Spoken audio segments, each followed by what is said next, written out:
2 weeks ago, there was an officer involved shooting, which was in the area of 118th Drive in Wadsworth. And what it was a radio call of a domestic violence at a residence. When officers were responding to the location, they got more information from the person reporting, who happened to be the suspect's mother, of a domestic violence incident that was occurring between the suspect and his girlfriend. Um, as the officers were still making their way there, they got even more information that the suspect was possibly armed with a rifle. So when they finally got to the residence, they set up containment around the house and attempted to do a call out for the suspect. However, simultaneous to this, at the same time, they could hear children crying from inside.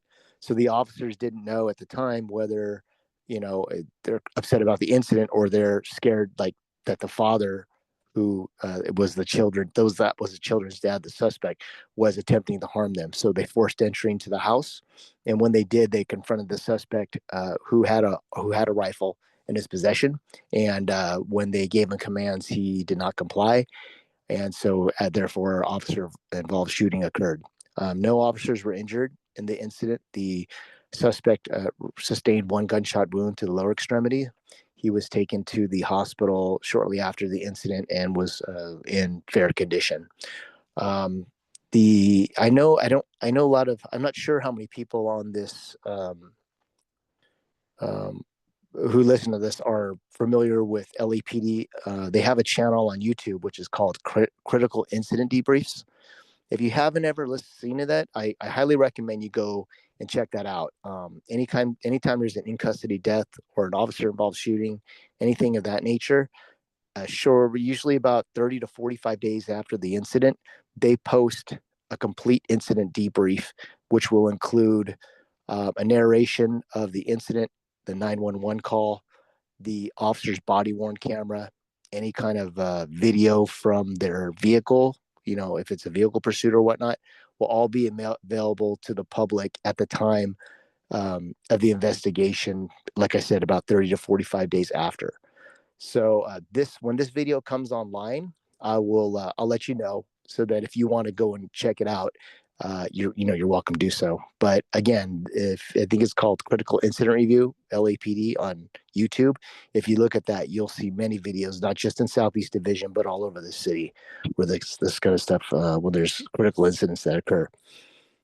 Finally, the last thing I want to talk about is, so I wanted to see if I could get the Harbor Gateway North support in a letter of support for the department in an address, which I'm going to tell you is 11878 South Main Street. I think I've talked to you guys about this place before. It was a commercial building that had been taken over by transients. We worked with the owner to get the transients out. However, about a month ago, 6 weeks ago, the commercial building burnt down. So since that time, it's a big rubble, just complete debris on the property, which measures probably 30 feet by 40 feet and a good maybe a little over 6 feet high. There's no gates surrounding the property. So it's 2 blocks south of 118th Street Elementary School. So a lot of the kids coming and going to school, I have people reporting that they're going through the debris. I've also had residents reporting there's a lot of rodent activity infestation on that property. So the owners, I've tried to reach out to them multiple times to get an ETA on when they're going to have this commercial building, or what used to be there, cleaned out, because it's a real nuisance.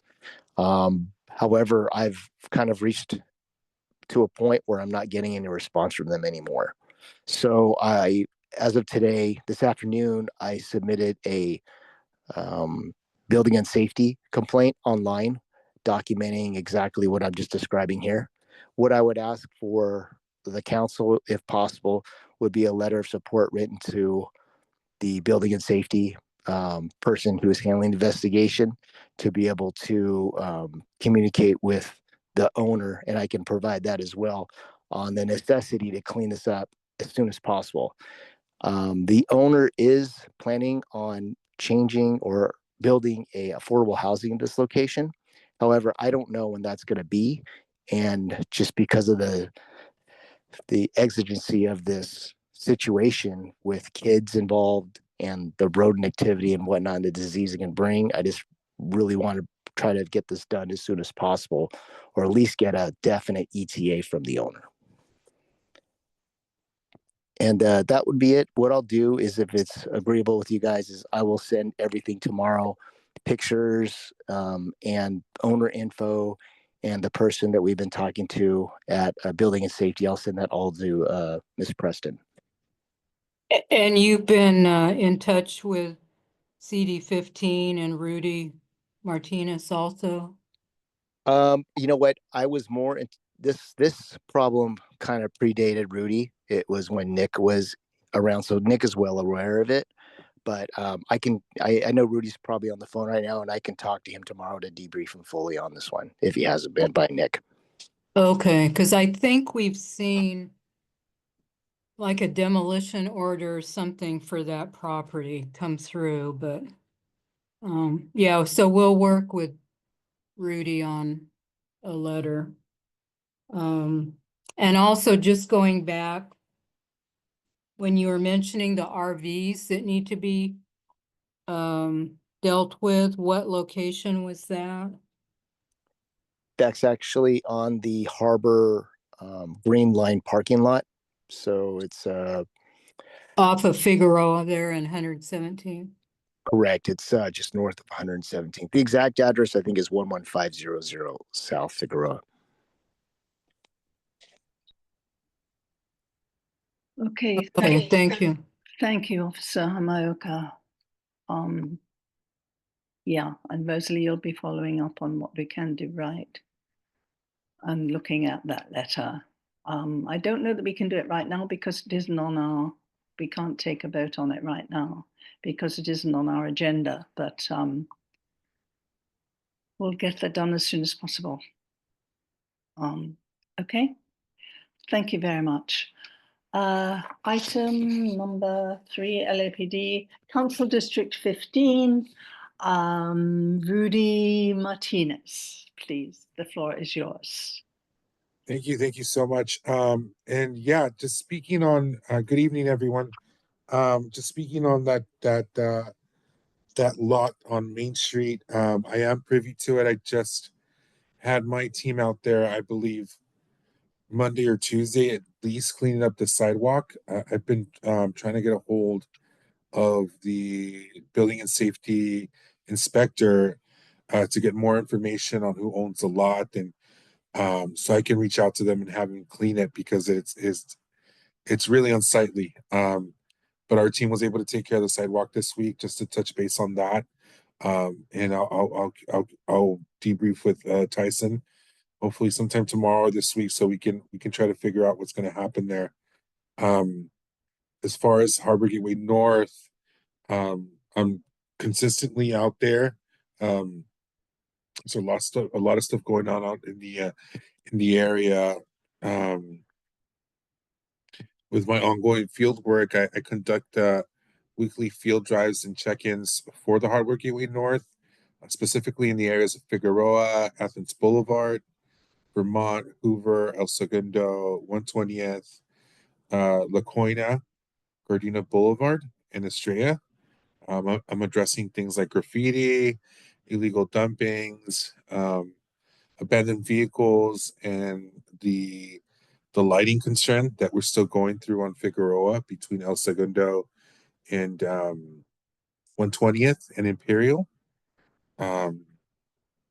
I am working right now on monitoring the area. There's been a couple of places where we've been successful with removing RVs. On 120th in Vermont, they still haven't came back to that area where the Ralphs is. There is RVs along Hoover and El Segundo that I'm working on right now. There's one that is gone, and I'm working on the rest right now. I'm also working on, let's see, this past week and early this week, LADWP was out in Harbor Gateway North and South, trimming trees that were touching the power lines. So I shared that on the newsletter. They were on Menlo Avenue, Amesworth, Hoover, Athens Way, and West, I'm sorry, in Athens Boulevard, trimming the trees in that area. I am in contact with BSL right now um, about the delays that are happening along Figueroa with the all 27 lights that are out there. Um, I'm still regularly inspecting for illegal dumps around Gardena Boulevard, 117th Street. These are all chronic areas, specifically on 117th Street, on Athens Way, and Figueroa, that my team with our office takes care of weekly. The only other thing right now that I'm taking a look at through our office is trying to secure cleanup events and managing that because of the budget cuts that we have right now with this fiscal year and the constraints. A lot of our cleanups we're going to have to stop. Um, uh, so our because of the budget, our cleanups now are going. I'm sorry, our budget is going down about 15 to 20% on the money allowance we have to keep sponsoring community cleanups and stuff like that. So for things like the Juneteenth events and other things along all 5 of our communities, we're going to have to cut down a lot. But again, I'm still monitoring the area. A lot of what I see, it's remaining. It's changing a lot. There's a change in the scenery, but we have to keep reporting everything. A lot of the stuff that I report, usually when you report something on 311, a duplicate service request will pop up, and it won't unless you report it again. It won't allow you to report it. A lot of the stuff that I'm reporting is just me and myself reporting these areas. So I'm also working on trying to see if I can put together like a 311 workshop with the community so that we can continuously report everything that's going on to keep the area more clean. But that's pretty much all I have on my part. A lot of the stuff that I am reporting is coming in from constituents that are sending me pictures and texts, and also working with Officer Amoka, who sends me a lot of stuff all the time so we can coordinate cleanups in our areas. But if you have any questions, please let me know.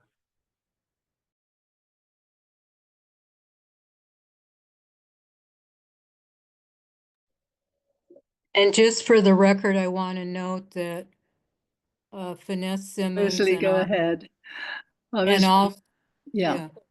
just to note that Finesse Simmons and Oscar Ruiz have joined our meeting. They're 2 of our other board members. And now Yes. Nita has her hand raised. Yes, Nita. Nita, can you unmute? There we go. Successful unmute. Mr. Martinez, you were talking about the different chronic dump areas, and you mentioned Gardena Boulevard.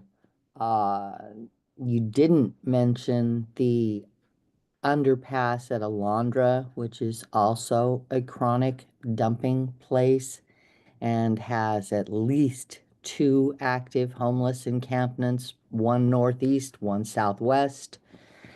I wondered if anything was going on with those. Yes, hi Nita. Sorry, I didn't mention it, but it's definitely on my list. I'm sorry. I can only name what's on the top of my head at the moment. I didn't really prepare for the meeting, to be honest, but it is on my list whenever I see anything there. If I report it, sanitation can't get to it, our team gets to it. As far as the easements under the underpass with the encampments, those that's Caltrans jurisdiction, so I can request cleanups there, and they do them often when we do request them. But what happens is they do the cleanup and then they recamp. and again, we can't force it. We do send people out there to help with resources, and we just can't force people to take them. Unfortunately, that's what happens. But I do monitor all the easements on the underpasses, on Alondra, on yeah, all of them. I'm in that area all the time. Okay, it's just I mean they're like practically little apartment complexes. The I mean they're very creative. There's a great deal of stuff built up against the walls, and I can't see that it's been recently cleaned. Yeah, they were out there about 3 weeks ago. And that's Caltrans. I want to say they do their they because we were LA City's not allowed to clean up in those easements. And Caltrans is more of a process to get a whole team out there to offer resources and then also clean them up. So I want to say the last cleanup on Alondra, um, and El Segundo and Redondo Beach was about 3 to 4 weeks ago. I can follow up with them to see when the next one is, but again, they go out there, offer resources, clean up, and then they just recamp when they're not able to offer beds.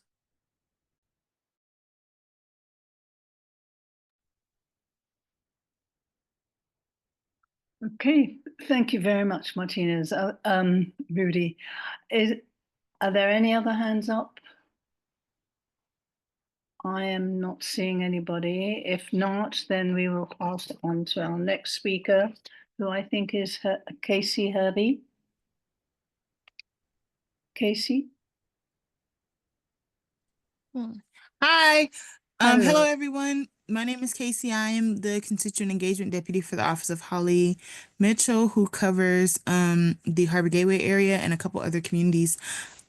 First, I want to start by letting everyone know that this week we will be having our Racial Justice Learning Exchange. This month's topic is on advancing racial justice through community-centered violence prevention, and we'll be organizing with our CAPS, which is our Community Action for Peace organizations who operate through the Office of Violence Prevention. We'll be meeting with them to learn a little bit more about the work they're doing in communities. So the one that is most adjacent to the Harbor Gateway is Willowbrook, which is pretty nearby. So we'll be learning about some of the things that they're focusing on, and also talking about the disparities in health and public safety. So if you're interested in that, that will be happening in the Roosevelt Park Gym. And that's on Thursday, May 15th from 4 to 6:30 p.m. Really looking forward to that. I'll be there. And then also right now the LA County Fair is happening from it'll end, I believe May 22nd is the last day, or May 25th, if I'm not mistaken. And there are some days where you can get into the fair for free if you bring 5 canned goods from the time of 11 a.m. to 4 p.m. So if you're interested in going to the fair, you still have 2 more dates to get in free if you bring canned goods on the 15th and the 22nd. There's a partnership happening with Goya, and all the food will be donated to local pantries. So the dates for that again are May 15th and May 22nd. So if you're interested in coming, going to the LA County Fair, that's an exciting opportunity. I was just there on Sunday and it was really fun. So highly encourage everyone to check that out. As far as anything else, that is the updates that I want to provide. Those are some of the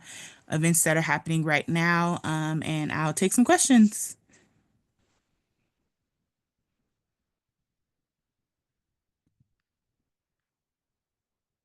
All right, thank you.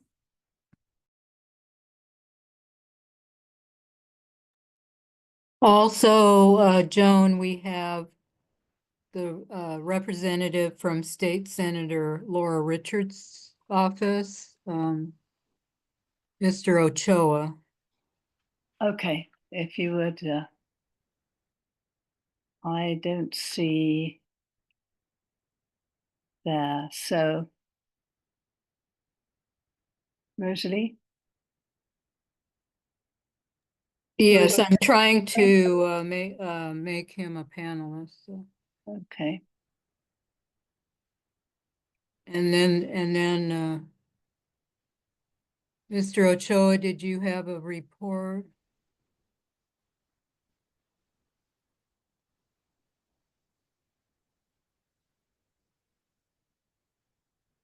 Can you unmute?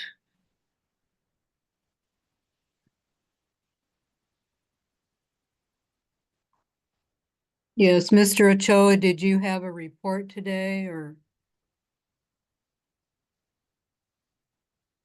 Otherwise, we also have Jocelyn Dominguez from the mayor's office. Okay, then perhaps if Mr. Ochoa is trying to unmute, we could go ahead with person from the mayor's office, Jacqueline. Jocelyn, sorry, Jocelyn. If you would unmute, if you have something to report. Ah, hello. Hello. Yes, Sorry, it takes a while for it to load into the panel room. yes. But yes, hello everyone. My name is Jocelyn Dominguez, Air Rep for the Office of Mayor Karen Bass. I do have quite a few updates. So I'm sure all of you are aware, end of last month, the mayor did present her proposed city budget for the new fiscal year of June 2025 to 2026. So just wanted to kind of clarify because I know there are a lot of concerns about this upcoming budget. So city charter does require the mayor to present her proposed budget by the end of April. After that budget is proposed, our Budget and Finance Committee, which our awesome council member is a part of, reviews that budget and then it goes to full council to be voted on. And that budget has to pass by June 1st because that's when the new fiscal year starts. And unfortunately, we still have a lot of things kind of pending. The mayor has gone to Sacramento along with the city attorney to advocate to our state partners for assistance during this time. So this proposed budget does include some layoffs, which the mayor is hoping won't even have to happen if we are able to get the assistance that we are hoping for. But because city charter requires us or requires the mayor to present her proposed budget by a certain date based on what the city has in the bank at the time, that is what the mayor presented. But we still have some things pending, and hopefully that will help us in alleviating some of that deficit that the city is experiencing. So just wanted to share that. I know there are some concerns about public safety. The mayor did in her budget include preserving the positions that LAPD has and has also made it a kind of assigned to the chief of police, which she appointed a couple months ago, as well as our council member who is now the chair for the personnel department to really work with her to help expedite or remove some of the barriers and the bureaucracy around how cadets or people who are in the academy make it up to become a police officer. Because right now that process just takes way too long, and we know that we need more officers across the city. So just wanted to share that as well. I did send over in my email blast the budget summary. Super, super helpful. If you guys have seen like the proposed budget, it's very lengthy. So the summary really just sums up the main points, makes it so much easier to understand. So please feel free to share that. And if you're not on my emailing list, please feel free to reach out and I can add you because I do share quite a few updates on there quite frequently and a lot of useful information.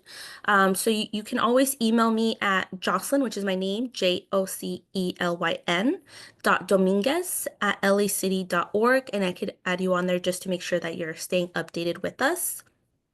But my other updates include the mayor did join Mayor Butts and as well as our council president and Councilmember Kern Price to announce that our LA Coliseum will be hosting the opening and closing ceremonies for the Olympic and Paralympic Games in 2028. So this is very much a historical moment. This venue will be the LA Coliseum will be the very first venue in Olympic and Paralympic history to host the opening and closing ceremonies for the games. three times. So that's the first venue ever to host those three times in Olympic and Paralympic history. So that's very exciting there. And then also today, the mayor did release the results of a research study that was actually done on the mayor's fund. So for those of you that may not be aware, um, the mayor did, when she became mayor, she inherited the mayor's fund, which is essentially a 501(c)(3). During the Garcetti administration, he utilized that fund to help with community nonprofits and programming.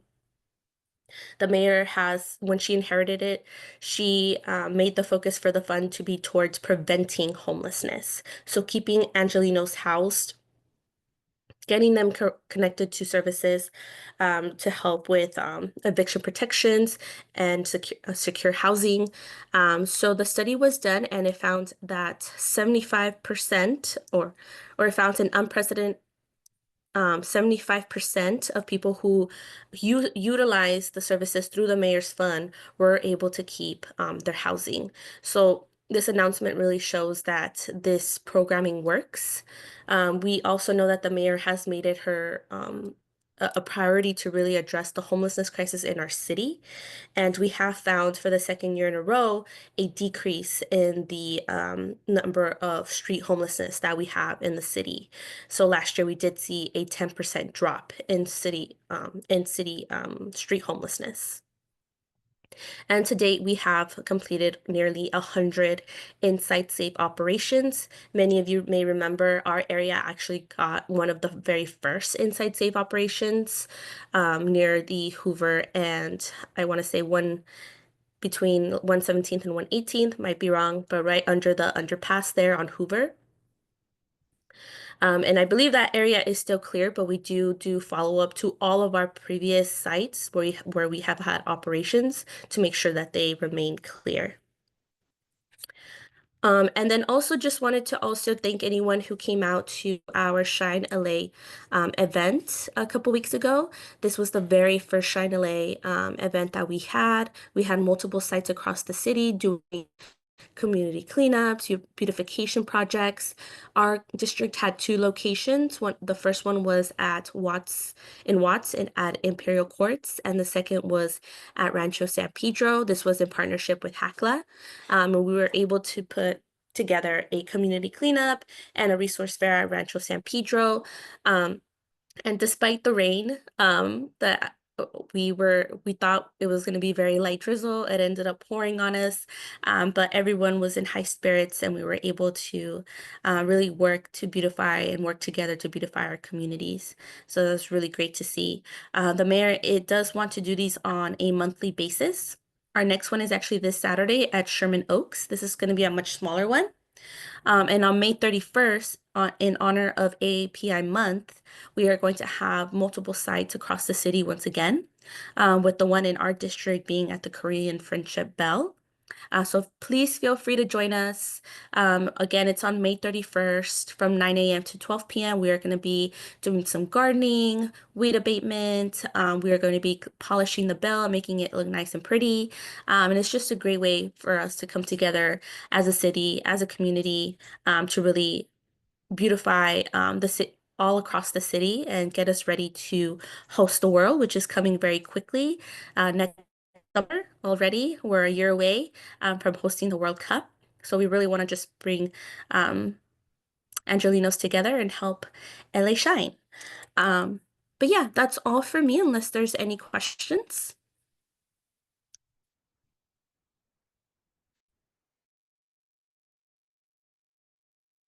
Sorry, I'm always mute myself. I see that the McLeans have their hand up. Clifford McLean. Or yes. Are you able to speak? Can you unmute yourself, Mr. Can you hear McLean? me now? Yes, thank you. Yeah, I've been trying to figure out how to unmute for the longest. It is hard, yes. Yes. Um, I there's several things. One of the things of something that passed by was the discussion about cleaning up on 117th Street. There's been a smoldering, I guess, a fire on 117th and Spring. As a matter of fact, there was a bunch of smoke at one point.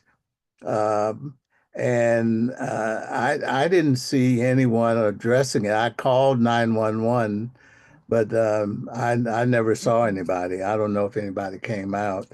They did? Oh, okay. And what are we going to do? I think um, the um, the train, well, I don't know, Southern Pacific or who it is, they have to take some responsibility for those tracks and along the tracks. You know, it's really, just seems like to me that something needs to be done. Um, and I appreciate the fact that they came out the other day and cleaned up a lot of the stuff on 117th between Figueroa and Broadway, but it's still not clean. And not only that, behind the fences, they've dumped a whole bunch of stuff and they didn't even touch that. So I'm just really not feeling good about the way my neighborhood is looking. And I would like to participate in some way. Um, as a matter of fact, there are a group of young men that are trying to put together a program. It's called 28 and Beyond. And what they're saying is that they want to clean up for 28, but they want to keep it clean. And how we're going to do that, I don't know. It seems like to me that um, there's not much emphasis on keeping it clean, and there is, there's so much, so many places, but especially 117th Street, which I'm very much interested in since that's the front of my house. Um, but I'm just, I really would like for us to be able to sit down and really discuss this. Police, the Caltrans, the trains. I mean, it's really, I don't see why I have to put up with that. I really don't. It's really disgusting. You almost hate to have people come visit because, it just looks so bad, and it doesn't have to be that way. Uh, I don't know. We talked about cameras. We talked about and Tyson, you can chime in on this. There's I don't know why people can't be um, arrested or their vehicles confiscated or something to stop people from just coming and dumping stuff. They do it all the time, and there's no repercussion for it. So Okay, at least none that I know of. Yes. right. Thank you, Thank you, Mr. Mr. McLean. Hmm. Yes. Yes, thank you so much for saying that. I actually used to live on 117th for over 10 years. So definitely understand and know what you're speaking about, and just thank you for bringing that up. I would love, if it's okay, to set up an in-person meeting at the location, and I can actually invite my senior director so he can see for himself, and see how we can collaborate with 28 and Beyond. I think that's an incredible initiative that they're taking on. So would definitely love to meet and see how we can collaborate on that. Because you're right, we definitely don't want to just clean up for the Olympics. We want to make sure that we're cleaning to keep Los Angeles clean. So please, again, my email is Jocelyn, JOCELYN .Dominguez @lacity.org. please feel free to reach out and we can set up that meeting and we can discuss how to move forward. I certainly appreciate that, Jocelyn.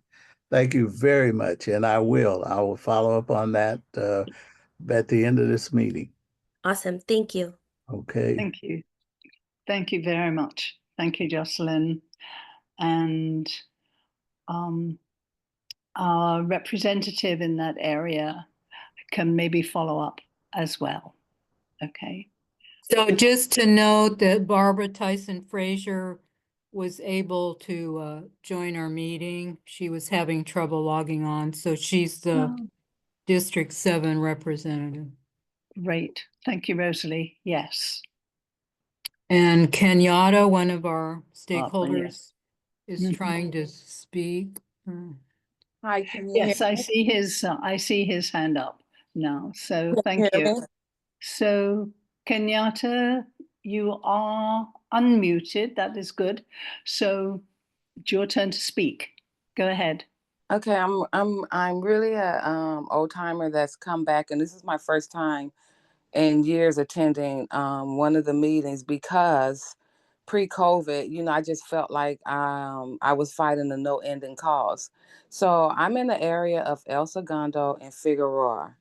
And on this particular street on 127th, which sits off of El Segundo, and the street has no street cleaning. It has no parking enforcement. So people come over here and illegally dump all day long. So I would call the trash company and call, and then they can't get in because there's a car blocking it. So there's no one to help. There's no one to do anything. There's no police that come down here. There's no anything. So people just do what they want to do, and it's filthy over here. So I'm trying to see what can I do and what can my community do to get us some street cleaning, to get us some parking enforcement. Something has to be done. It's not fair. Thank you. Rudy, can you help with this in any way? And Officer, I don't see Officer Tyson. anymore. So yes. Yeah, of course. If you're able to, if you do, you have my phone number? You're able to text me the area. I'll check out the area. That unfortunately, with like every city department, what's going on right now, we're super understaffed. So that goes for parking enforcement, that goes for PD and everything. But I can check out the area and see if I can be of assistance with their clean team, and then also put it on parking enforcement radar. I will say it's hard to take to make an area. Yes. Sorry. I'm here. It's hard to get street sweeps anywhere. So I can try to figure something out for you. Do you have my phone number? I don't have your number. All right. If you want it, let me know when you're ready. I can give it to everyone here. I'm really responsive. So if you text me or call me, I can go check out the what's going on. My phone number is 213 Mm-hmm. 335 0863. And your name is?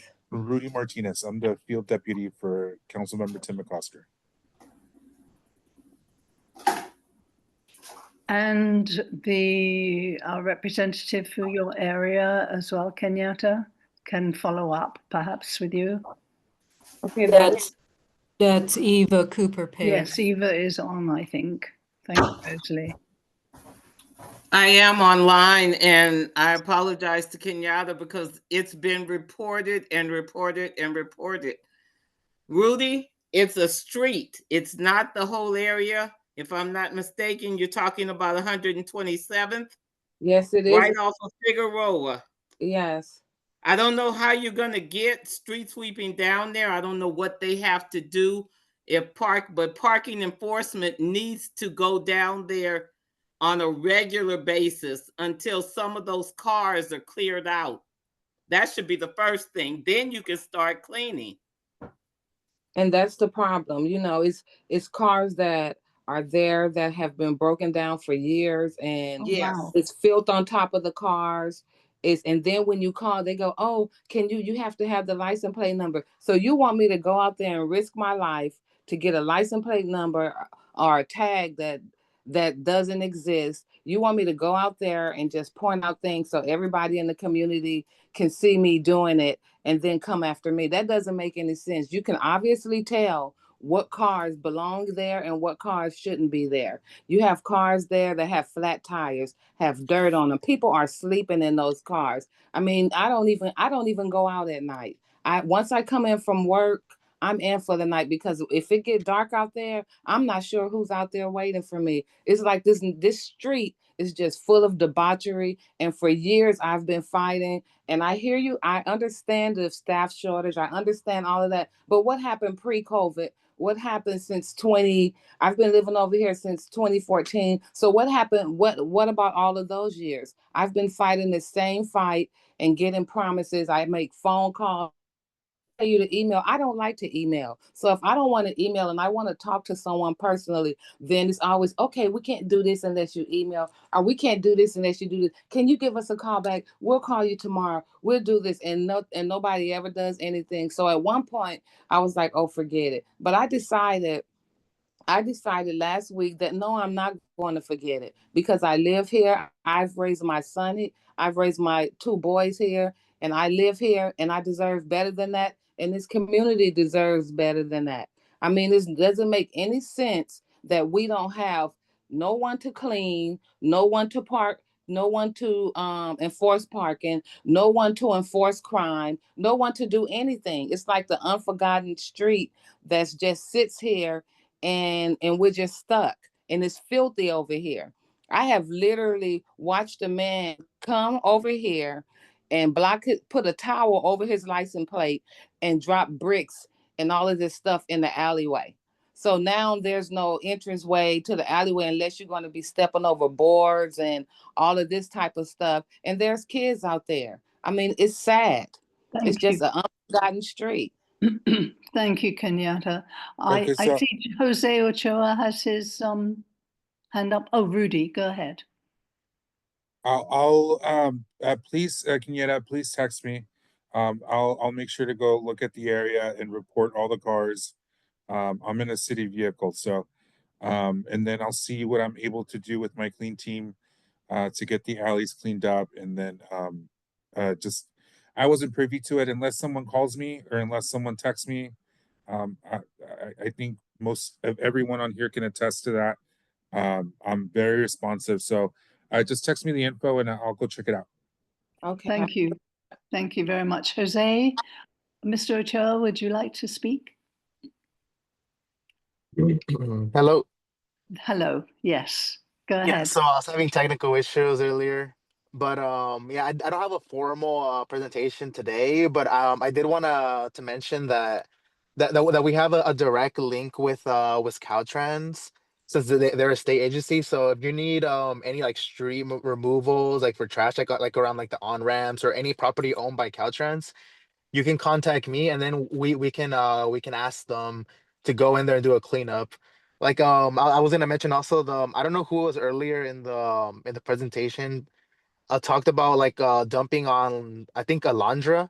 I would love to get that information, because we're actually collabing with Caltrans next week, where we're gonna go to at least two areas in each city that our center represents, and we're gonna go take pictures and make sure that Caltrans has a map of highly dumped areas, so they can more frequently clean up these areas, so they can get more there could be more action in those places, because there's some areas that get very neglected. Okay. Thank you. Thank you very much. Okay. Anybody else? There are two hands up that I see right now. Avi. Yes, Yeah. Mr. Ochoa, I was want to address Mr. Ochoa. They're gonna come and assess the highways and everything Yeah, over, so Caltrans has a jurisdiction over like the on and off ramps around freeways, and the sides in the freeways, like where like the vegetation is, and they're Mhm. able to go in there and pick up all the dumped trash and then remove it. So Okay. yeah, because like whenever people report it to the city sometimes is not able to do anything because it's in the Caltrans jurisdiction, but we're able to contact Caltrans so we can actually get that stubborn trash out of there.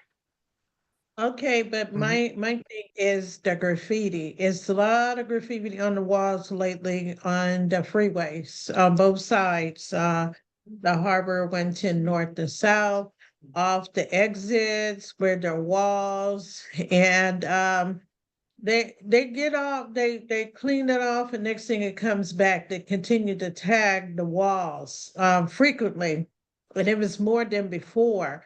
And so do they have somebody to come out weekly, or that people have to report each time They when they you know? usually have to report it each time. And there are Okay. some areas that are more frequently targeted, and I know that Harbor Gateway North is one of those areas where your on and off ramps get graffitied and dumped on a lot more than other areas. And also, the signature, the signs is all graffiti sometimes and all that, so that needs to be addressed. And maybe putting a sign, cause the wood look like it's on the sidewalk where it directs people. That sign needs to be replaced also. So that's what I've been noticing is happen quite, frequently, but I'm looking forward to the day when people will stop tagging and stop dumping and littering, I don't know why people just don't go to just use the trash cans and stop tagging and all that. I don't know why taggers do it, but it's just okay. That's all I have to Okay. say. Thank you, Avi. Lou had her hand up. If you have finished talking, would you mind putting your hand down? And Lou, you have the floor. Good afternoon. Mr. Ochoa is Yes. Still here. Lou Watson, and I have some questions about SB 79. Can you give us, Yes. can you give us any updates on SB 79? Or as to, do you know how many letters or emails the senator has received requesting her vote of opposition to SB 79? Well, I can't give like an exact number of how many she's received since we have two offices. But on our end, what I can say is we received at least in the last 2 weeks, I think around 15 to 20 opposition messages in form of letters or just through our service through our website, where you can leave comments on bills or anything that you want the senator to know about. I'm specifically asking about SB 79 and Council District 15. All of us that are in Senate District 79 um, have been sending emails or letters or contacting the senator regarding requesting her to oppose SB 79. And you can only speak to 15. I mean, Those are the ones that we have received through our services. There's probably a few more that have been received by our legislative team up in the Capitol, but I cannot give you those numbers, unfortunately. all right, Oh, but I'm sorry. yeah, I was gonna comment that what we do know is that all the cities in her district have all opposed this. So there's not really not much support for the bill. And I do know that that SB 79 was postponed, but I can't tell you when they're gonna have the hearing again for it. The hearing is scheduled for Monday, May 19th. Are you aware of that? So that's probably the date, yes, because I know that it was originally the 12th, but they canceled it. Yes, I'm aware. So, Mhm. all right, will you contact me? Because you do have my email address and I have been sending you copies of emails and I would just like to speak with you. Perhaps you could email me tomorrow. I Yes, I'll email you tomorrow. Thank you. Mhm.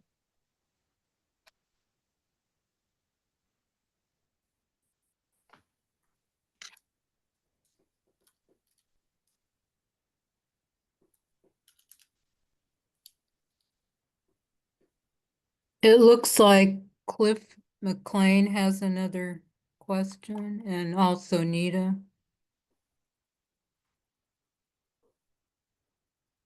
Sorry, I did not unmute myself.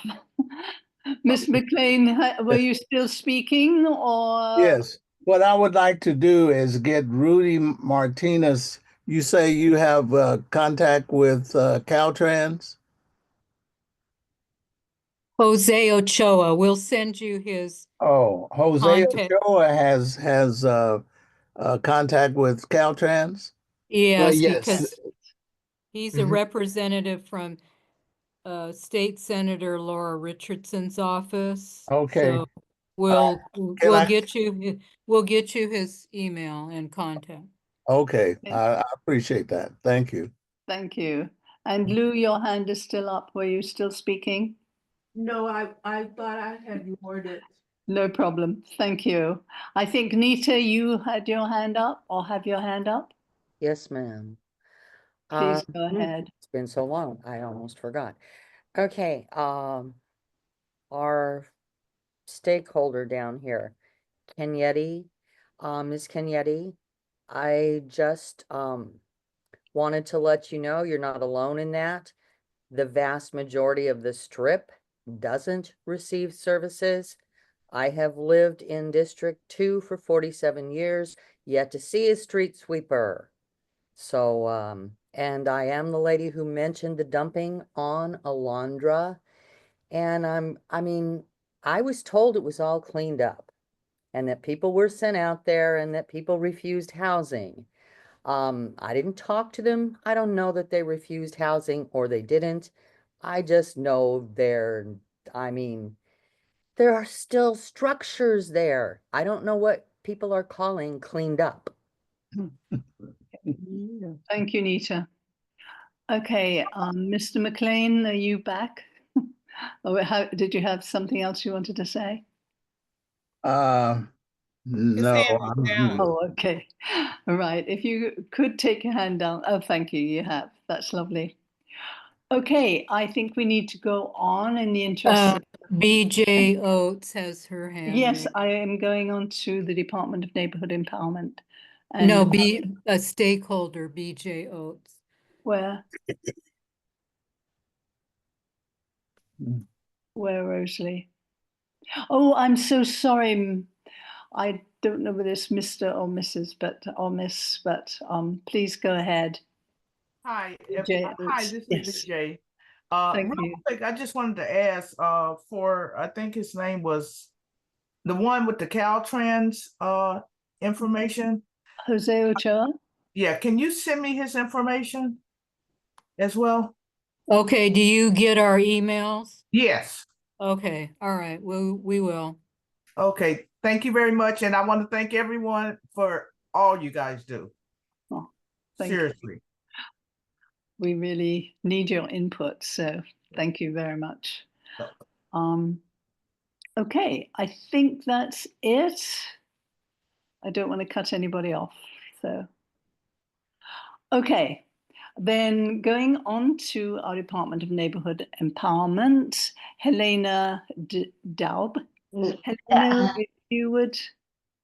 Hi there. Hi. Hello, thank you. Let me try to keep this quick. The only thing that's top of mind right now is the budget, as you can imagine.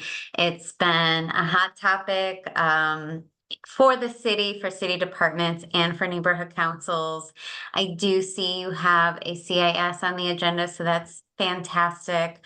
And Jocelyn provided a lot of information. I'll just add the governor's May revise. So the May revision is an annual update to the California governor's proposed budget that was released in January. This revises the state's economic and revenue outlook and makes adjustments. So this revision could have an impact. We have no idea I don't even have any idea of where I stand. But that is supposed to be released on May 15th, and it was shared that he plans to host an update tomorrow at 10:30 a.m. with the May revised budget. So if anyone's interested, it's certainly smart to have a understanding of your state budget and your city budget. And one thing that I've been telling my neighborhood councils is that, yes, while I come here as a city employee, I also am a taxpayer and constituent. And this all affects me just at a personal level as well. So to that end, we are recommending all neighborhood councils submit CISs, but also for individuals, you are welcome to reach out to your city council, let them know what's up, what you're feeling, what's going on in regards to the budget. They will be voting on it in June. So there is still some time to get your feedback in there.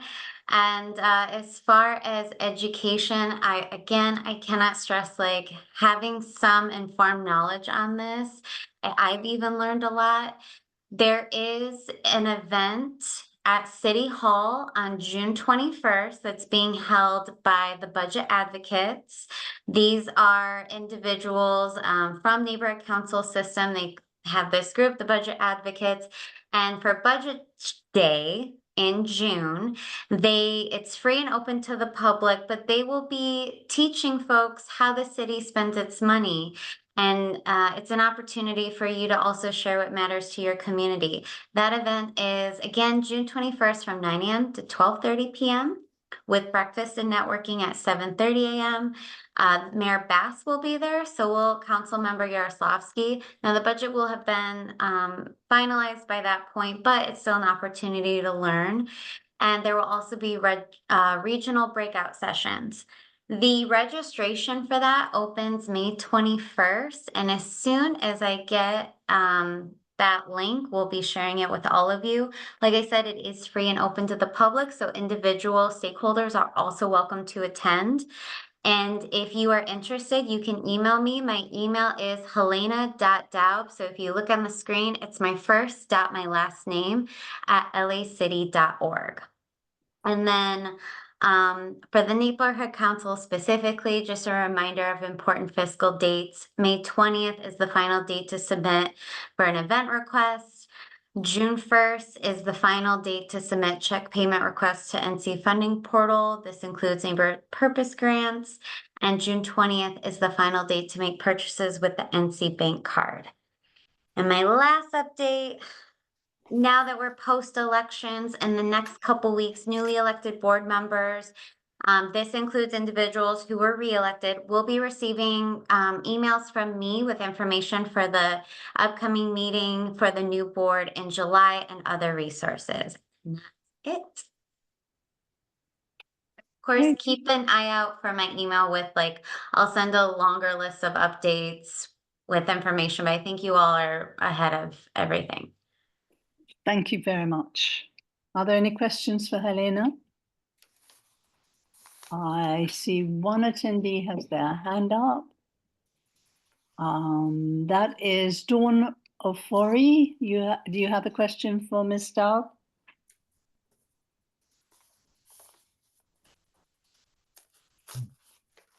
On your iPhone? Okay, Eva, you had a question? Can you hear me now?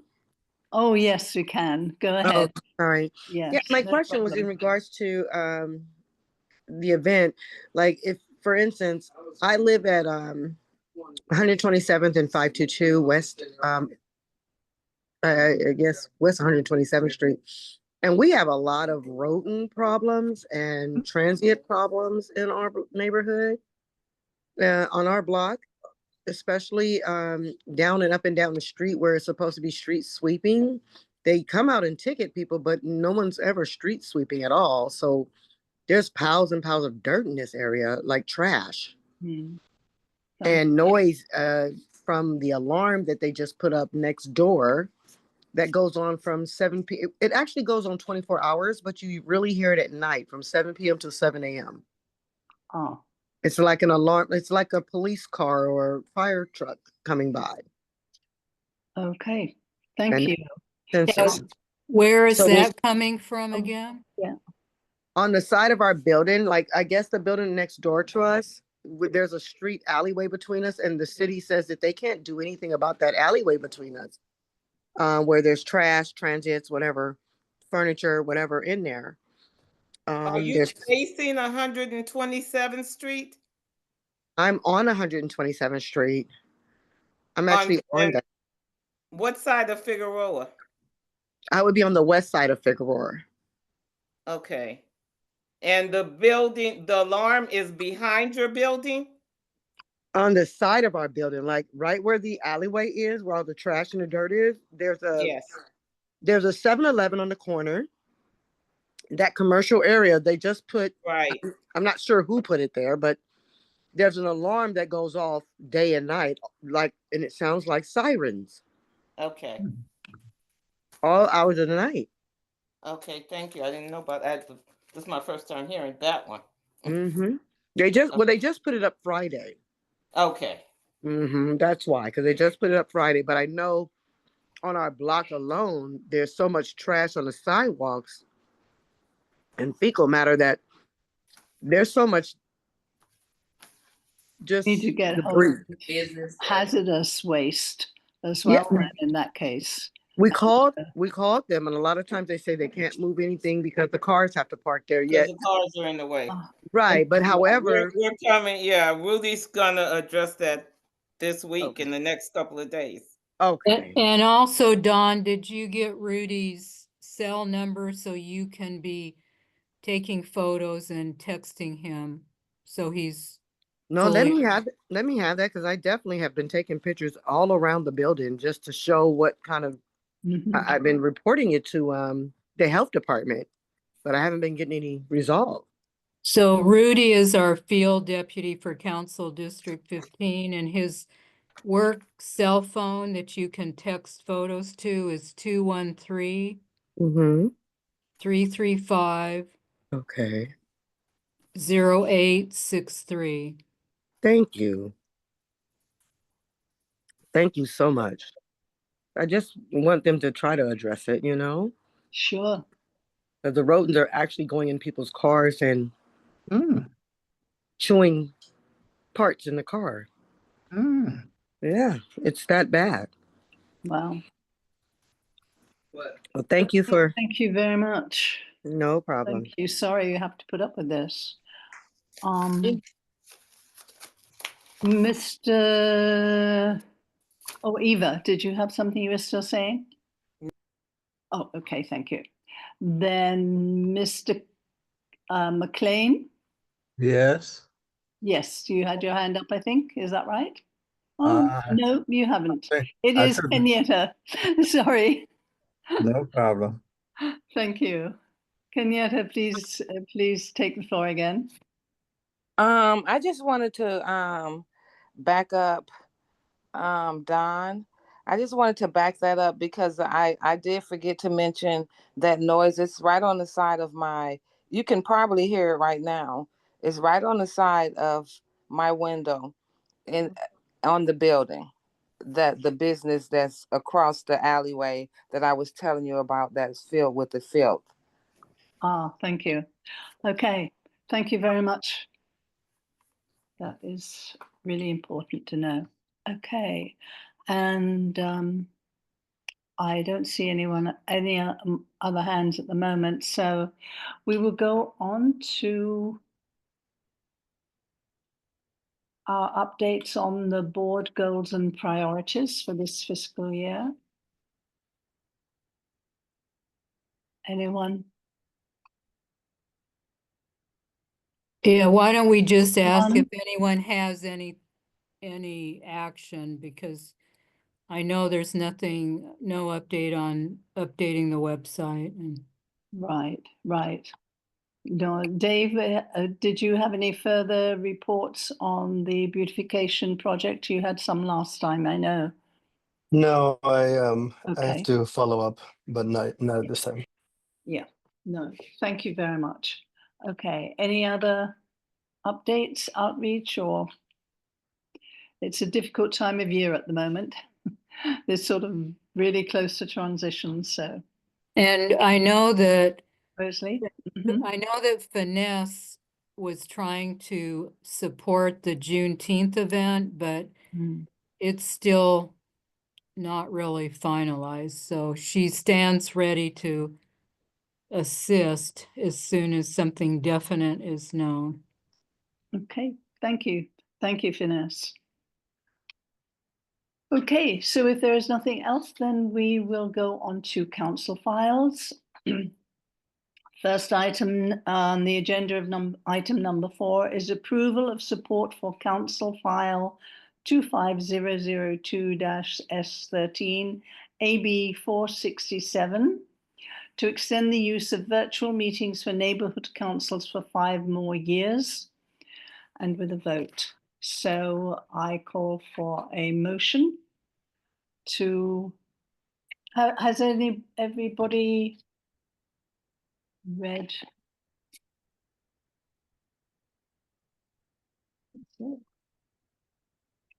Does everybody have questions about this? Anybody have questions about this? Or who would make a Rosalie will make the Yes, motion yes, go ahead. support this council files, which will enable neighborhood councils to continue meeting virtually until January 1st, 2031. Thank you. And Nita, Marvin you Bell seconded? second. Oh, okay. Marvin second. That's okay. Thank you. And then I call for a vote. If there are no further comments or no comments, I call for the vote. Rosalie? Joan Jacobs, Yes. Rosalie Preston, yes. Nita Stonehawker, Yes. Dave Trejo, No. Harvey Powell, Yes. Eva Cooper Pace, Yes. Marvin Bell, Yes. Barbara Tyson Frazier,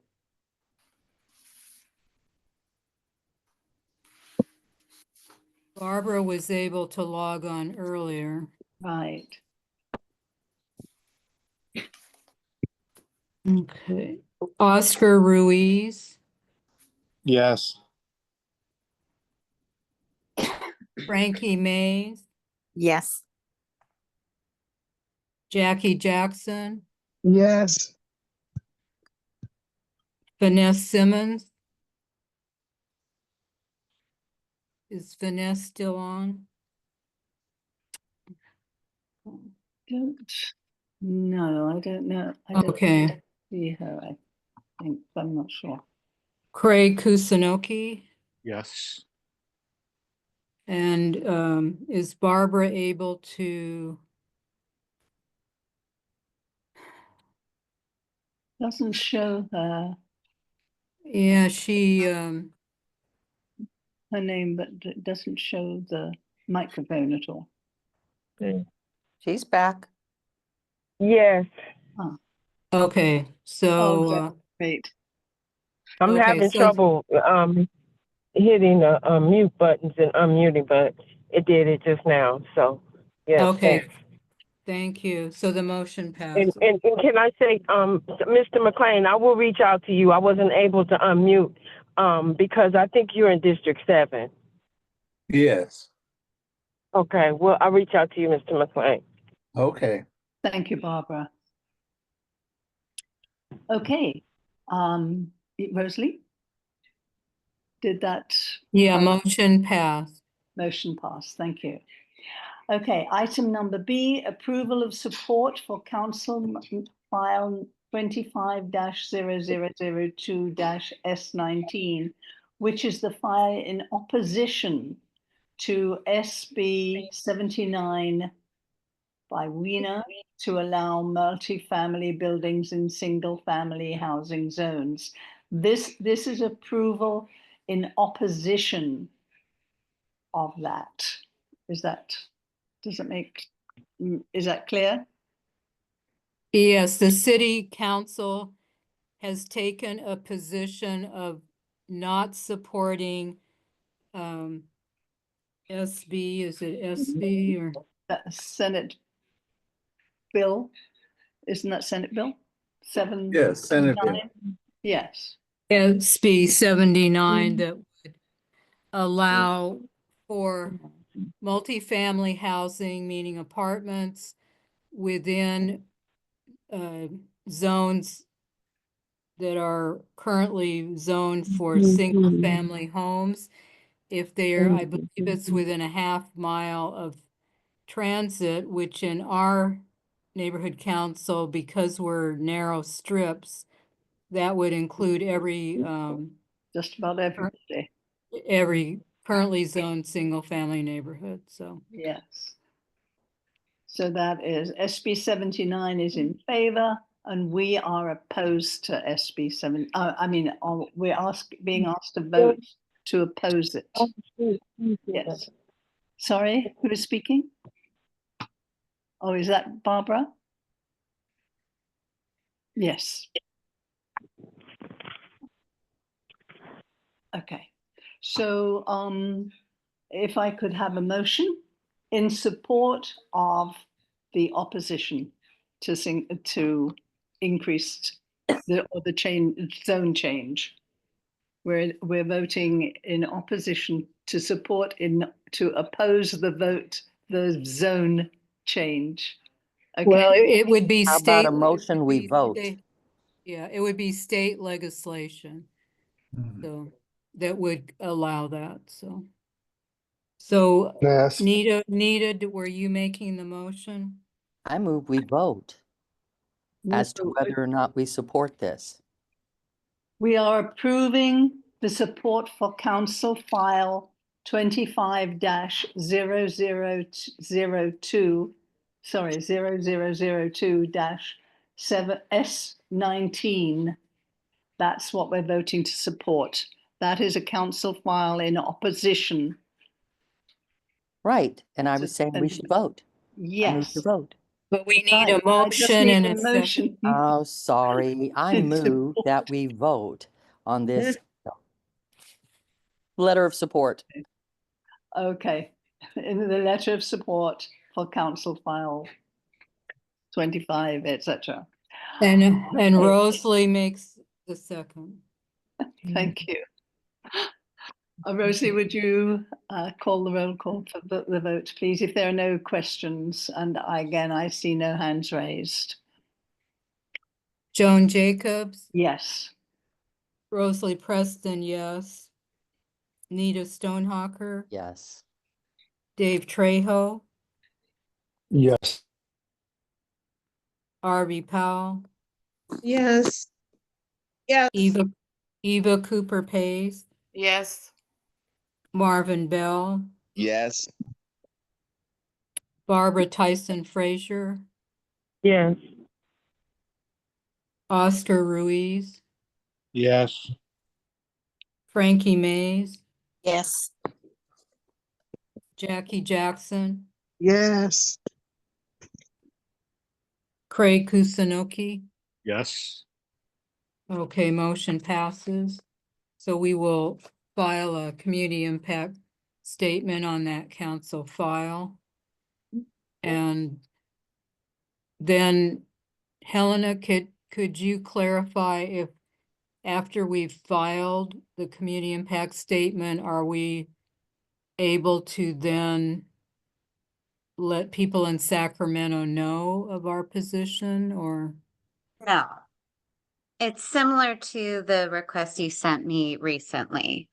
You, Rosalie, as an individual can, but the board itself cannot reach out to on state legislation. You can make a CAS on council files, but you can't make a board statement on state legislation as like a bypass. That we can vote in support of the council file that is already. Yes. Yes, On a thank you. council file, yes. Council files are good. Yes, That's fine. thank you. Yes. But as individuals, we can write to the state as individuals. That's correct, right? Sure, just You do said not yes. bring up that you're on the board, because that's what a lot of people will do. They'll come even to City Hall. They'll say, oh, hi, I'm Helena. I'm on XNX board, but I'm acting as an individual. The minute you say that, you're not actually acting as an individual because you brought it up. So you would just have to say, I'm Joan Jacobs. I live in district da da da, and this is how I feel about this. Yeah. Right. I have been a resident in this area for 100 years or something. Yes. Yeah. Perfect. Helena, thank you very much. That's very clear. Okay, going on to council file or item 4C, which is approval of a revised filing. Excuse me. 25-0600, which is the 2025-2026 LA City budget regarding reduced annual I'm funding. sorry. Hand's still up from the last one. Oh, Nita, Still. I didn't Yes. realize you had put your hand up at the last one. Yes, go For ahead. some time. Helena, is there anything that would prevent us from generating a form letter for our stakeholders and circulating it? Yes. Hello, are we allowed? Yeah, I'm a second. Hold on. Yeah. That you're essentially, as when you do that, you're acting on behalf of the board about state legislation. So even though you're not saying anything, you're still acting as a board. So I'm going to say I would say no, but I'm going to refer you to reach out to your city attorney's office. Every neighborhood council has a city attorney representative they can reach out to. Yours is Vanessa Alvarado. She's super responsive. So I'm going to ask that you all email her and she will give you a legal answer and include city charter and code information.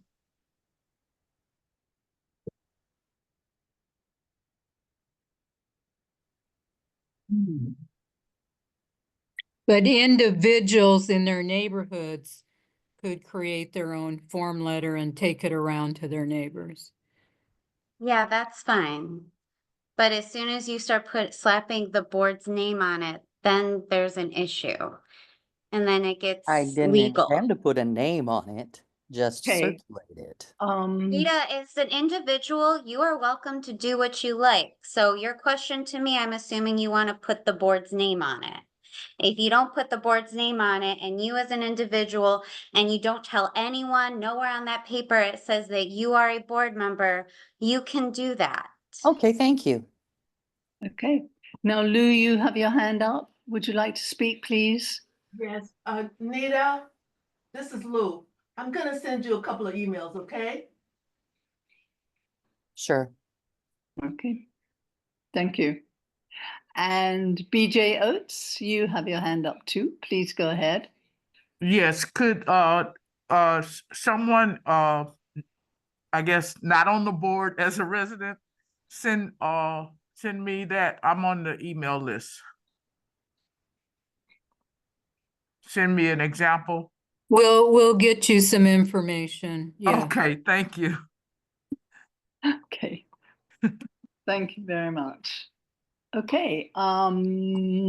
Yes, my hands are down at the moment. So going on to item 4C, approval of a revised filing for 25-0600, which is the 2025-2026 to the 25 to 26 LA City budget regarding the reduced annual funding for neighborhood councils.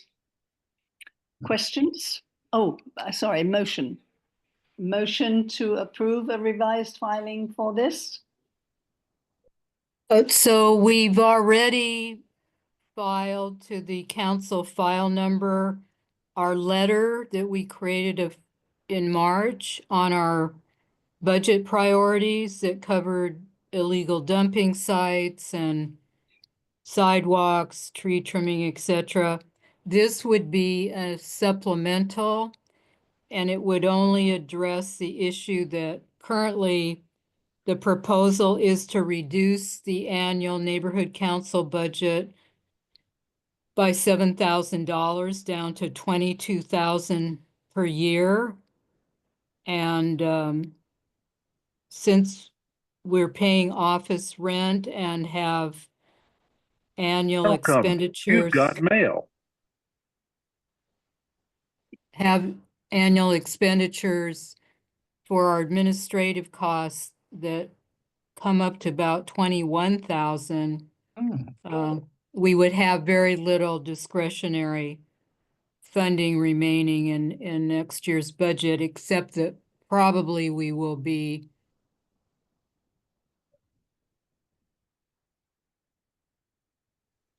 Yes.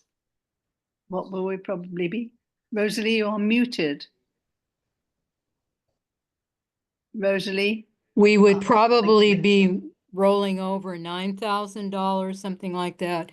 So that would give us a little cushion. But anyway, the proposal is to file an additional statement on the city budget, asking that the neighborhood council budgets not be cut. Okay. I call for a motion on this. Rosalie makes the motion. Thank you. And a second? Marvin Bell, second. Thank you, Marvin. And if there are no further questions, Barbara, did you have a question? Don't think so. Okay. Oh, yes. There's one hand. Nita, you had a question. Yeah, I'm sorry. We're assuming we're gonna roll over $9,000, right? No, we're not assuming that at all. We were hoping. I think. Yes. See, I'm saying hope not, because if we have $9,000 extra, that's one of the reasons they're cutting our budget. We need to be actively spending the money we get. Okay, thank you. Eva, you have I agree. Okay, thank you. So we have motion. A motion and a second. Is that right, Rosalie? We did get a second? Marvin, Yes, yes. You seconded, right. Thank you. Okay. It's not a dinner. I thought you did.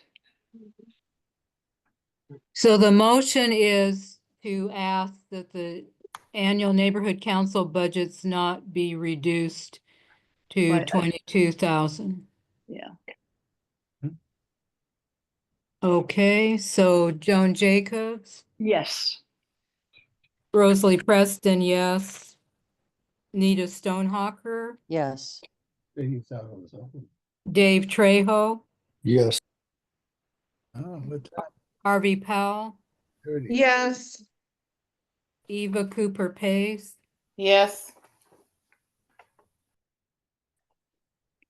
Marvin Bell, Yes.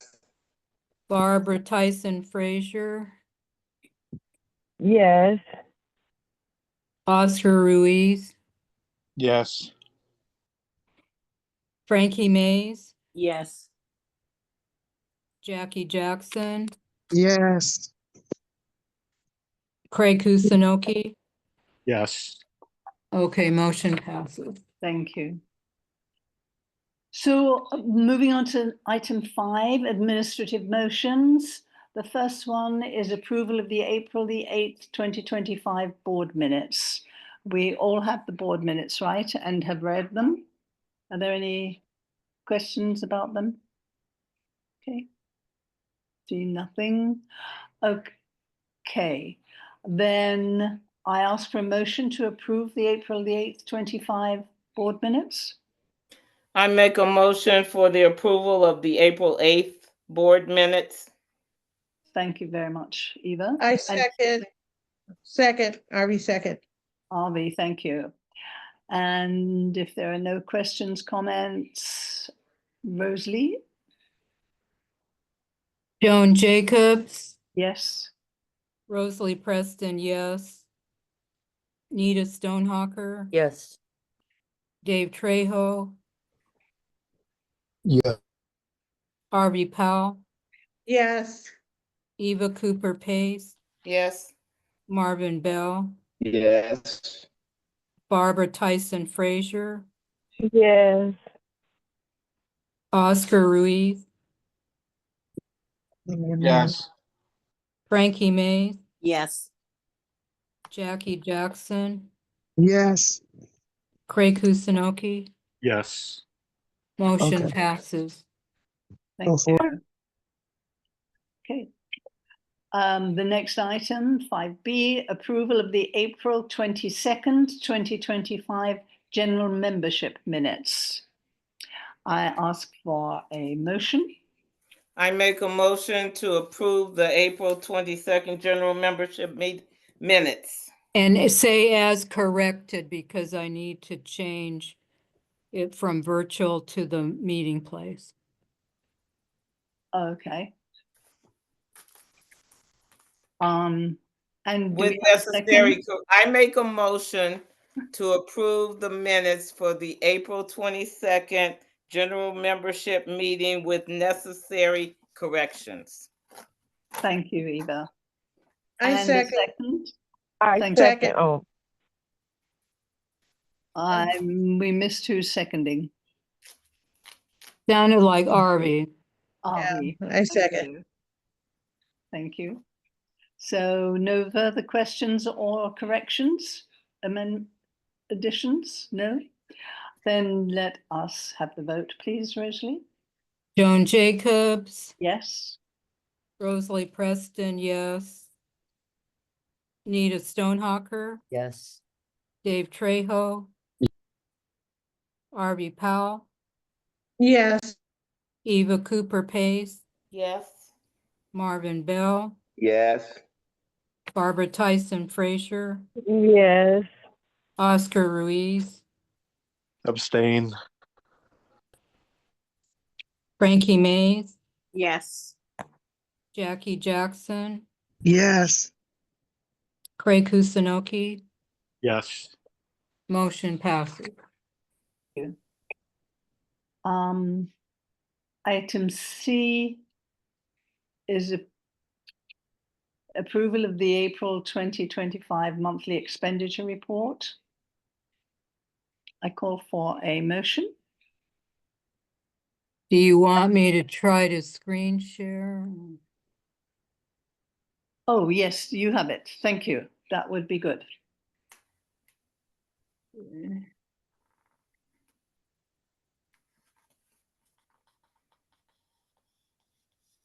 I think we should have all seen it, but.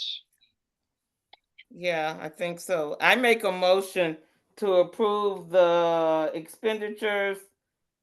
What is this? Of the April. April monthly expenditure report. Thank you. And is there a second?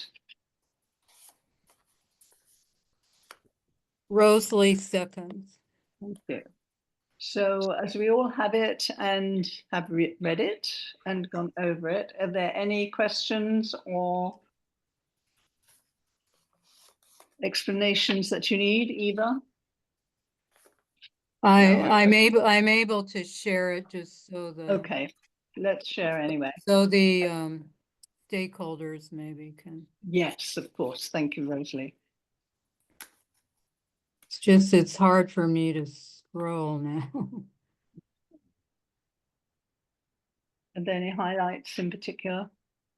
So it's like our routine expenses for the internet and Wi-Fi in our office. We did have expenditures for the spring egg hunt at Rosecrans Recreation Center from Smart and Final. We purchased refreshments for the April 22nd general membership meeting. There was our office phone bill, did interpretation for 2 meetings at $250 per meeting. The bill for the monthly copy machine lease, the rent for our office, and the cost of updating our website, which is $200 per month. And there's a few outstanding expenditures. The checks were written, but they had not cleared yet. So the net available at the end of April was $12,000, 631.84. And there will still be expenditures in May and June before the end of the fiscal year. Thank you.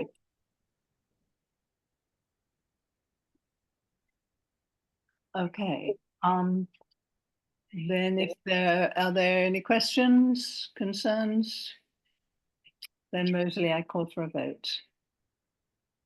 Joan Jacobs. I'm unable, ineligible. Rosalie Preston, yes. Nita Stonehawker. Yes. Dave Trejo. Yes. Barbie Powell. Yes. Eva Cooper Page. Yes. Marvin Bell. Yes. Barbara Tyson Frazier. Yes. Oscar Ruiz. Yes. Frankie Mays. Yes. Jackie Jackson. Yes. Craig Kusunoki. Yes. Motion passes. Thank you. Then item D, number 5, item D, approval of $2,750 as a neighborhood purposes grant to PESA, a Parent Educators Students Association, for support of 11 families. And the Seymour Amster, who's representing PESA, is present, and he'd like to just say a word. Please go ahead. Thank Seymour, you. there you Hi. are. Good evening, everyone. Can you hear me? Yes. Okay, great. So I'm the executive director of Parents, Educators, Teachers, and Students in Action. We have countywide contracts where we provide mental health and educational support to youth who are either being diverted from the juvenile justice system or who are on probation. Excuse me. This request is only to provide them food and necessities of life and sometimes emergency rental. And none of this money goes to administrative expenses or salaries or anything else. It goes directly to those items. Those other administrative expenses, et cetera, are covered by our other contracts. We use these funds to deliver the food and other items to the youth and their families we are already serving.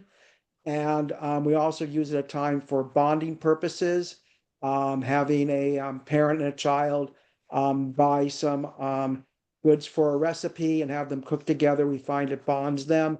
Also, by us being able to offer families that if they continue on with our services, we will assist them with food, allows the youth to have an incentive to work with us. You would think that they wouldn't need it, but they do. And of course, by doing this, we are addressing truancy. And we also believe that we are addressing the pipeline of homelessness. You make sure that a youth has an education, has a career. There's less of a chance for them not being able to provide their support in the future.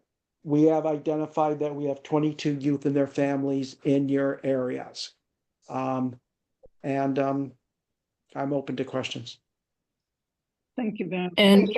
And just to note that the finance committee met and they're recommending an amount that would cover 11 families who are located within our boundaries.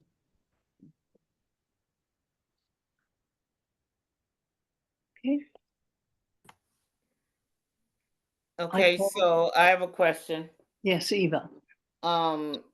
The last Mr. Amster was here, it wasn't a question of the services, it was a question of whether the families were actually in Harbor Gateway North's boundaries. So is that now the case, Rosalie? That does seem to be the case. Has the finance committee confirmed that? Yes, at their last committee meeting, Joan was there. Yes, it was confirmed. Okay, that was the question that I remember. Okay, thank you. That's what the holdup was. Thank you, Eva. Okay, are there any other questions? No, then I will call for a motion to approve $2,750 as a neighborhood purposes grant to PACER for support of 11 families. I so move. Thank you, Nita. And a second? I second. Thank you, Harvey. Harvey. Yes, and I think we call for a vote, please, Rosalie. Joan Jacobs, Ineligible. Lee Preston, yes. Nita Stonehawker, Yes. Dave Trejo, Yes. Harvey Powell, Yes. Eva Cooper Pace, Yes. Marvin Bell,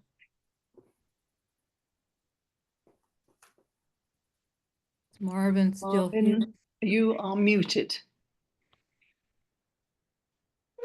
Yes. Thank you, Marvin. Barbara Tyson Frazier, Yes. Oscar Ruiz, Yes. Frankie Mays, Yes. Jackie Jackson, Yes. Craig Kusunoki. Yes. Okay, motion passes. Thank you, everyone. Have a good evening. Thank you, Seymour. Okay, good night. The next item, 5E, approval of $2,000 and $2,080 as a neighborhood purposes grant to the LA Parks Foundation for support of a June the 18th field trip to Knott's Berry Farm as part of Rosecrans Recreation Center's Summer Day Camp. And I call for a motion. So the park director, Wesley King, is here. Oh, okay. Go ahead, please, Mr. King. If he can unmute, yes. Yeah, unmuted. Because he was going to explain what the funds go to if it's for Go ahead. the entrance fee or whatever. Yes, thank you. Hello, Hello, please can you hear me? Yes. Please go ahead. Well, hi, hello everyone. Thank you for the opportunity. My name is Wesley King. I'm the director over at Rosecrans Recreation Center. I've been there 4 years. Every year we have an annual summer day camp program. We provide a clean and safe space for the kids at the park. We every week we have 45 kids. They do various activities, arts and crafts, cooking class, team building, and we also have every week we have a field trip. They'll learn how to. One week they'll go surfing, learn how to surf with the Surf Bus Academy. They go pier fishing, and on June 18th we're going to Knott's Berry Farm, and we're here to request assistance with that field trip. The funds will go to the admission of the to the facility, to the park. Right, thank you. Okay, are there any questions for Mr. King at this point? Yes, I have a question. Admissions to the park and what else? Are there gonna be food provided and everything Well, for the the kids will have to provide their own food. Unfortunately, we were cut. Our budget was cut from last year. Last year, we were able to buy meal vouchers for the kids. This year, we weren't able to. So the parents will be providing monies towards food. okay, will that include transportation? How many kids are Yes. going? Yeah, so we have 45 That's the part kids right and there. 7.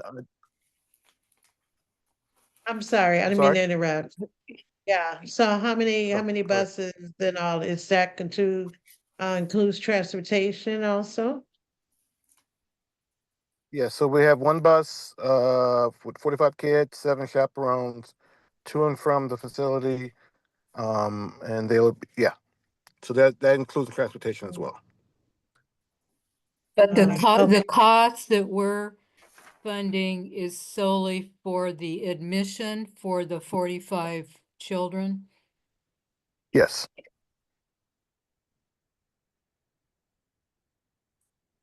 Okay. And your Are program there comes any other from what? questions? And this Yes, I do. This is Barbara Barbara, Tyson yes, Frazier. Barbara, go ahead. Yes, what kids are they taking from? Are they taking any kids from out of our area from the District 7? Because that's like Gardena. And I know a lot of our kids their parents don't have transportation. They don't have a way for their kids to even get to Knox Ferry Farm. How does our kids in our area get an opportunity to go on a field trip where they can be also included? So they would just come to our facility and register for the day camp. It's a 9-week camp. And I can send you flyers for our camp and information about that. Okay, because I do have a few kids that's here that they're good kids and they just don't, the parents don't have place. Okay, so I'll reach out to you, sir. Yes, ma'am. So, Just answer answer the question for me. You only this is going to cover how many children? 45. 45 children, and in the coverage, they're going to get the whole summer session for free, correct? No, the fee of the trip, each week the fee is $60, and that Okay. includes the field trip, and so that includes each field trip for the week. They get lunch every day provided, and activities, including arts and crafts, cooking, team building, and various other activities. Okay, then when you said lunch provided, so you guys are going to be providing the lunch on the trip or the lunch No, at the program? at the program, every day we get a lunch through LAUSD, free lunch program. Okay, and this is only going to cover the one, so we only go on the Knoxbury Forum? We're also going surfing. We're going pier fishing. We're going raging waters. We have a day camp jamboree at the end of the 9 weeks, where all the parks in our region meet up and have a day of festivities, a carnival-like atmosphere of festivities. Okay, great. And then when you stated the surfing, will it be another expense in regards to them getting No, the sir. boards and the No, little that's suit that y'all suit up in? I'm sorry. So the park is connected with the program called the Surf Bus Academy. We'll provide all the surfboards and boogie boards and wetsuits and instruction. Okay, great. And it only will accommodate the 40-something children that first come, first served basis, correct? Yes, so we have 45 kids a week. First come, first serve, correct. Okay, so every week it could be a different 45 kids? It could be. Okay, so it's not just that 45 that's enrolling the first time. The next, like if I missed it this week, because it's only a week program, correct? If I miss it this week, then I can try to go after it again next week and hope that I get in? Yes. Yes. Okay. But the Okay. the program is every day, Monday through Friday, isn't that correct? For Yes. 9 weeks? Monday through Friday, every day, 8 a.m. to 6 p.m. for 9 weeks. Oh, for 9 weeks. So once I register for the 9 weeks, I'm good. I don't have to Yes. re-register again. Yes. That's correct. But if I get in them 9 weeks, it's only them 40-something kids you got. That's it, correct? Yes.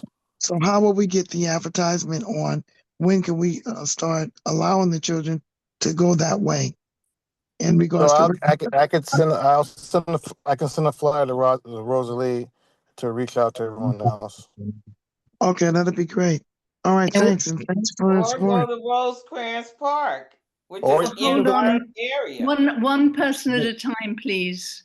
Please hold your or hand you up can, if you need to speak. Rosecrans Recreation Center, which is in District 3, correct?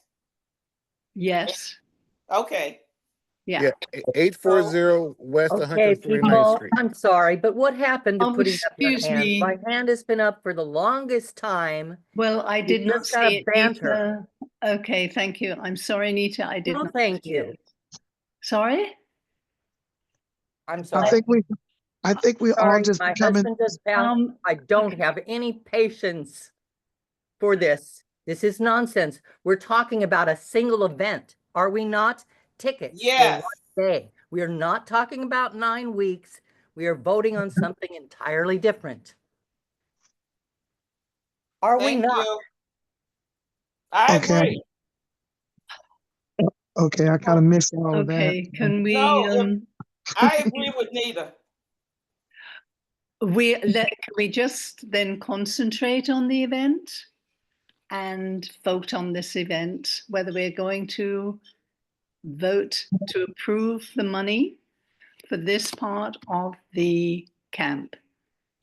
And this is something that the finance committee reviewed and recommended. Okay. Are you calling for a motion, Joan?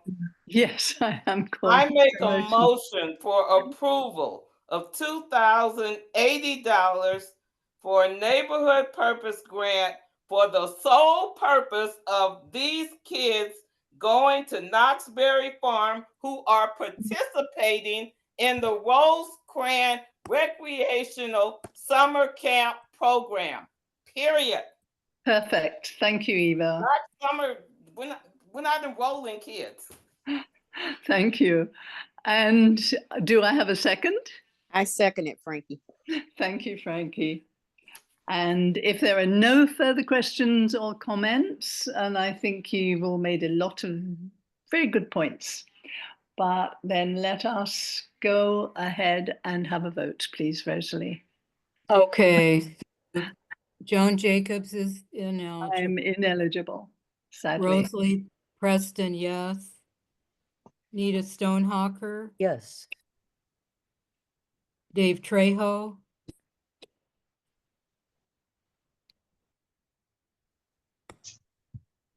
Dave, are you muted? I think Sorry, it's that. I think Okay, I was muted. I was muted. I said yes. Thank you. Harvey Powell, Yes, didn't mean to have it go so long, y'all. I would have, just would have found out a little bit more. Sorry. Eva Cooper Pace, Yes. Marvin Bell, Yes. Yes. Barbara Tyson Frazier, Yes. Oscar Ruiz, Yes. Frankie Mays, Yes. Jackie Jackson, Yes. Craig Kusunoki. Yes. Okay, motion passes. Thank you very much. Greatly appreciate it. Not at all. We hope you all have a lovely time. On to board business and announcements, item number 6, reports from committees. Any reports from committees? Oh, Wesley King has gone. Are you still there? I'm still here. Okay, it's just you came up. Did you have anything else you wanted to say? Oh, no, no, Okay. no, I'm sorry. I No problem. apologize. Oh, no problem. Thank you. So, any further reports from committees?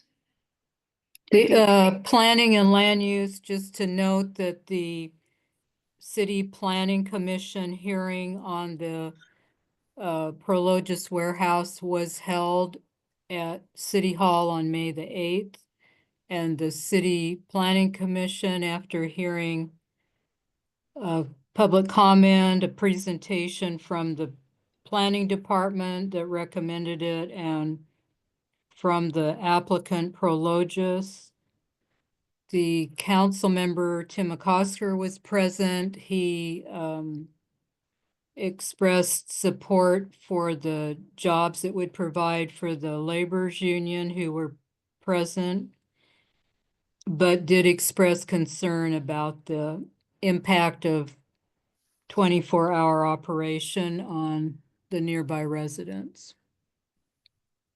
However, the planning and the City Planning Commission did vote unanimously to approve the submitted environmental impact report. And also the Planning and Land Use Committee heard from an applicant for a big project in District 6 that would be along the freeway exit from the 105 freeway going west towards Vermont Avenue. That would be 111 apartments. The building would be 5 floors of apartments over 1 floor of parking at ground. The project concern was expressed because the project would loom over the nearby single-family homes and be located less than 1,000 feet from a freeway. The field deputy for Councilmember Harris Dawson, whose district it's in, was present, and also Councilmember Harris Dawson's planning director, Terry Osborne, and they let us know that the the project is currently on hold because the applicant had not submitted 3 requested documents. So anyway, we're keeping track of that. That project actually, unlike most of the apartment projects we've received in recent 2 years, would go, it wasn't an ED1, it was for the City Planning Commission, which means that they would ultimately have the final say based on whatever the City Planning Department ends up recommending.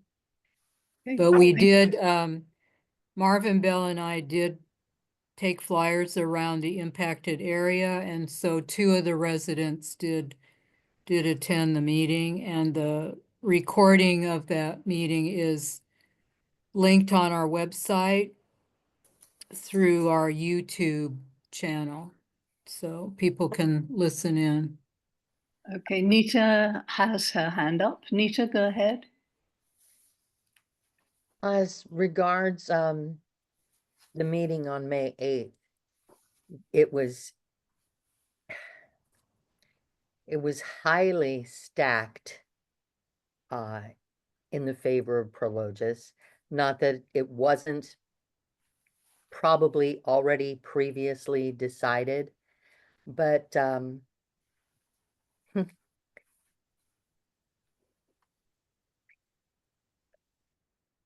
Okay. it upsets me. Thank you. That I lost my husband only days prior and was able to bring myself to be heard. And there were so few others that said anything to defend their neighborhood. I'm very disappointed in the lot. Right. Thank you, Nita. Eva, did you have something you wanted to say? Eva, I saw your name came up earlier. I think that's probably, thank you, Nita.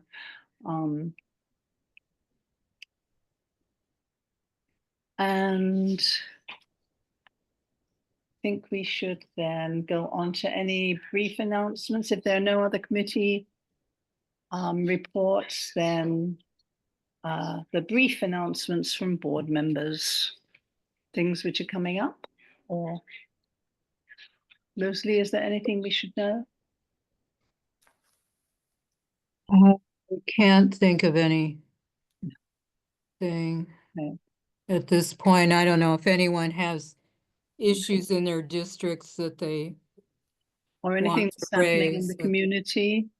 Any event that will be taking place very shortly? No. Okay, thank you all. I appreciate it. And I will adjourn this meeting at 9:06 p.m. Helena, I will email you, and I'm sorry I didn't before, but I've been trying to get on for days now on